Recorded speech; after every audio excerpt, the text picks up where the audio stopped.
অন্তর্বর্তী সরকারের উপদেষ্টা হিসেবে নিয়োগ পেতে যাচ্ছেন ঢাকা বিশ্ববিদ্যালয়ের আন্তর্জাতিক সম্পর্ক বিভাগের সাবেক অধ্যাপক ও মানবাধিকার কর্মী সিআর আবরার। মঙ্গলবার ফরেন সার্ভিস একাডেমিতে সংবাদ সম্মেলনের প্রধান উপদেষ্টার প্রেস সচিব শফিকুল আলম এ তথ্য জানান।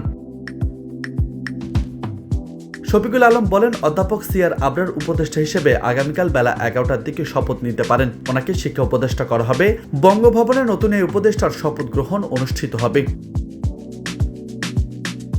সরকারি পরিবহন সূত্র জানিয়েছে, মন্ত্রিপরিষদ বিভাগ থেকে আগামীকাল একটি গাড়ি প্রস্তুত রাখতে বলা হয়েছে। এদিকে বর্তমানে শিক্ষা ও পরিকল্পনা উপদেষ্টা হিসেবে দায়িত্ব পালন করছেন অধ্যাপক ওয়াহিদ উদ্দিন মাহমুদ। বঙ্গভবনে শপথ নেওয়ার পর 16 আগস্ট সন্ধ্যায় তাকে এই দায়িত্ব বণ্টন করা হয়।